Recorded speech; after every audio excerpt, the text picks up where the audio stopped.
Good morning dear students, मैं जय Singh Kachhawa are के पैराडाइज एकेडमी प्रिपारसिटी ऑनलाइन क्लासेस में आपका हार्दिक स्वागत है।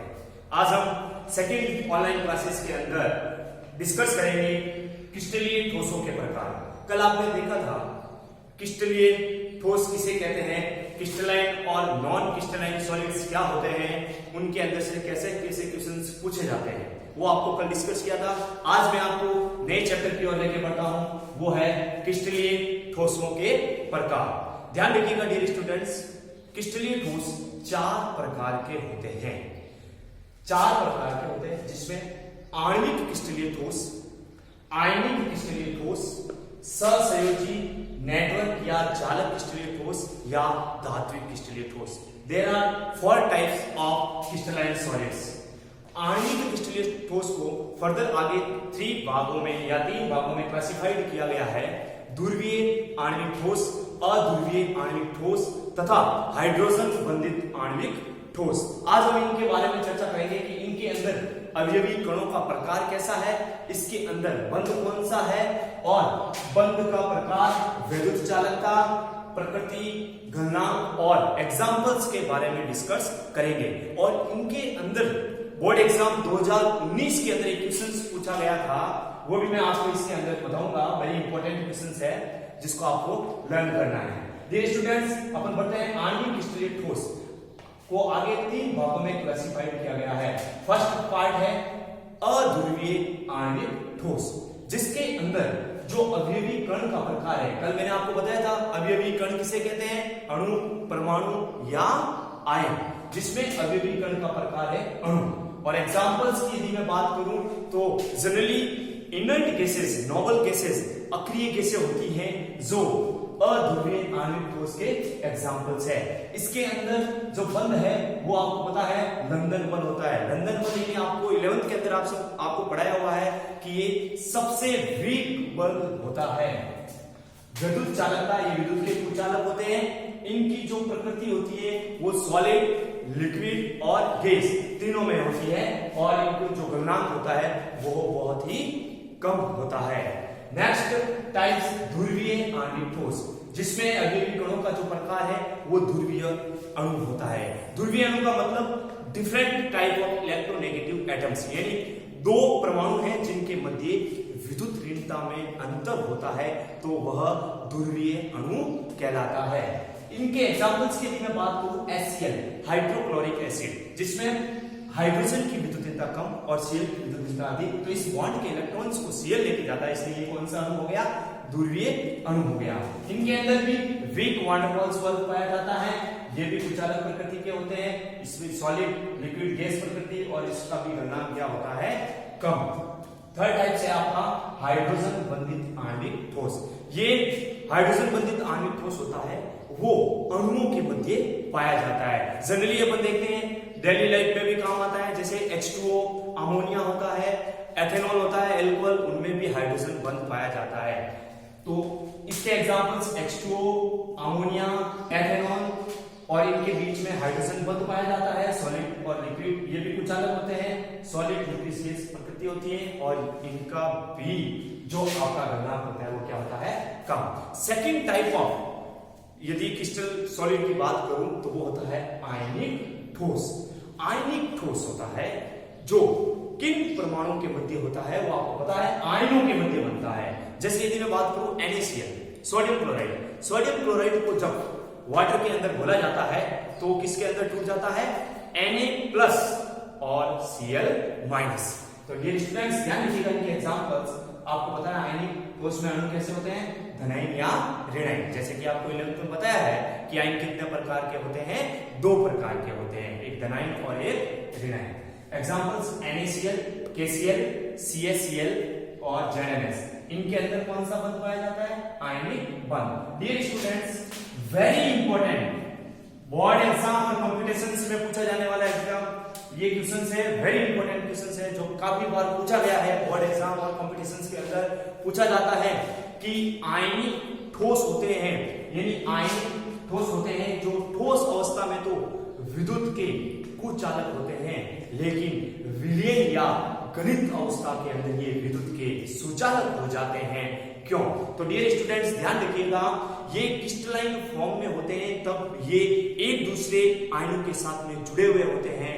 जब इनको किसी भी सॉल्यूशन के अंदर डिसॉल्व किया जाता है तो वो आयनों के अंदर टूट जाते हैं और आयनों के अंदर टूटने से मुक्त इलेक्ट्रॉनों का प्रवाह हो जाता है और वे विद्युत के क्या हो जाते हैं, सुचालक हो जाते हैं। तो ध्यान रखिएगा, ठोस अवस्था में तो ये क्या होते हैं, कुचालक, जबकि गलित या विलयन अवस्था में ये क्या होते हैं, सुचालक होते हैं।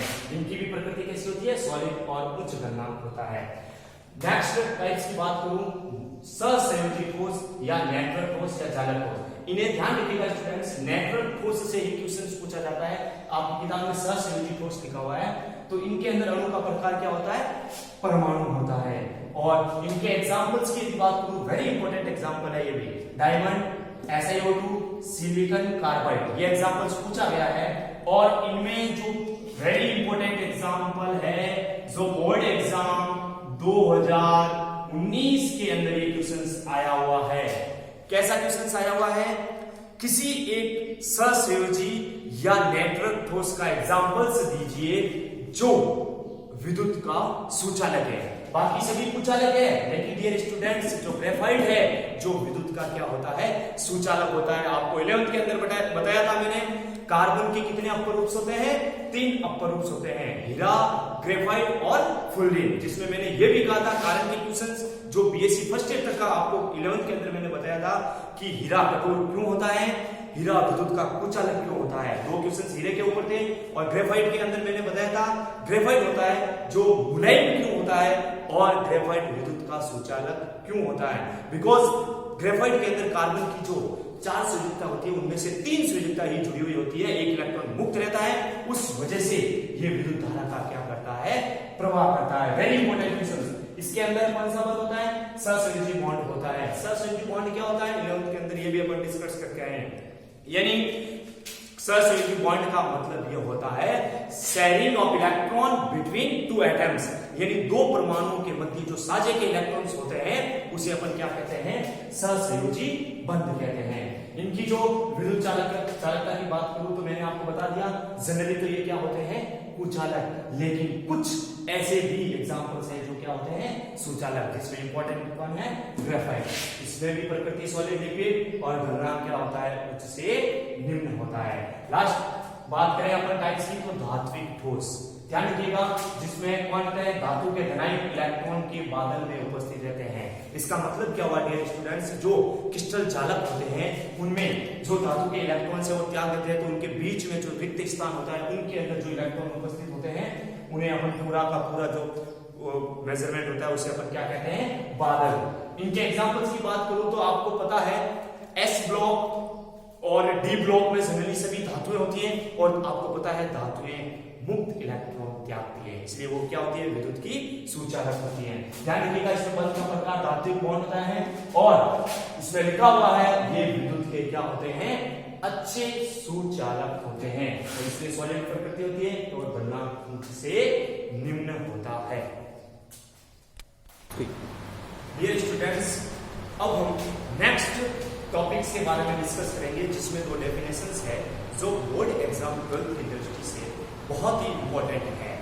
बात करते हैं अपन क्रिस्टल चालक या त्रिविम चालक किसे कहते हैं। तो ध्यान रखिएगा, अवयवी कणों के त्रिआयामी अभिविन्यास से जो त्रिआयामी संरचना प्राप्त होती है उसे हम क्रिस्टल चालक या त्रिविम चालक कहते हैं। अब अपन डायग्राम की दृष्टि से यदि बात करें तो अवयवी कण का मतलब क्या होता है स्टूडेंट्स, अणु, परमाणु या आयन। अब अणु या परमाणु या आयन को अपन सॉलिड स्टेट के अंदर इस अणु को ही एक बिंदु के द्वारा शो करते हैं जिसे अपन कहते हैं चालक बिंदु या चालक स्थल। देखिएगा स्टूडेंट्स, हम इस चालक बिंदु या चालक स्थल से क्रिस्टल चालक का निर्माण कैसे करते हैं। ये स्टूडेंट्स ये आपके सामने सभी चालक बिंदु प्रेजेंट है जिसे अपन चालक स्थल भी कह सकते हैं। अब इन चालक बिंदुओं को यदि अपन रेगुलर फॉर्म में जोड़ दें तो वो क्रिस्टल चालक का फॉर्मेशन कर देता है। ये आपका क्रिस्टल चालक का निर्माण हो रहा है।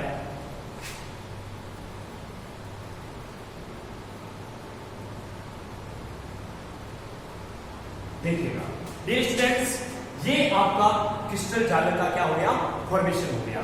आपने क्या देखा, जालक बिंदु को जब रेगुलर फॉर्म में 3D के अंदर की बात हो रही है, त्रिआयामी विन्यास की बात हो रही है, इसके अंदर जब इसको जोड़ा जाता है तो एक संपूर्ण क्रिस्टल का निर्माण हो गया, जिसे अपन क्या कहते हैं, क्रिस्टल जालक। अब अपन बात करते हैं मात्र एकक कोशिका, जिसे अपन क्या कहते हैं, यूनिट सेल, जो आगे बहुत काम आएगा, ध्यान रखिएगा। किसे कहते हैं, यूनिट सेल। क्रिस्टल जालक की वह सूक्ष्मतम इकाई या वह सूक्ष्मतम भाग जिसकी पुनरावृत्ति यानी बार बार रिपीटेशन से, पुनरावृत्ति से 3D के अंदर संपूर्ण क्रिस्टल जालक का निर्माण हो जाता है, उसे मात्र एकक कोशिका या यूनिट सेल कहते हैं। डियर स्टूडेंट्स, इसी यूनिट सेल को मैं इसी डायग्राम के अंदर शो कर रहा हूं, यानी संपूर्ण क्रिस्टल जालक का निर्माण हो रहा है। यानी किससे निर्माण हो रहा है, किसी भी क्रिस्टल जालक, ये रहा आपका क्रिस्टल जालक की सूक्ष्मतम इकाई। सूक्ष्मतम इकाई का मतलब मैं ये कह सकता हूं, कोई भी एक सूक्ष्मतम इकाई में ले सकता हूं। डियर स्टूडेंट्स, ध्यान दीजिएगा, ये सूक्ष्मतम इकाई, इस सूक्ष्मतम इकाई का 3D के अंदर बार बार रिपीटेशन किया जा रहा है, तो बार बार रिपीटेशन से जो संपूर्ण क्रिस्टल जालक का निर्माण होता है, उसे अपन ने कहा था क्रिस्टल जालक। और जो सूक्ष्मतम इकाई है, इसे ही अपन ने क्या कहा है, मात्र एकक कोशिका। यानी इस सूक्ष्मतम इकाई से संपूर्ण क्रिस्टल जालक का 3D में जो निर्माण होता है, उसे तो क्रिस्टल जालक कहते हैं, और वो सूक्ष्मतम इकाई होती है, जिसे मात्र एकक कोशिका या यूनिट सेल कहा जाता है।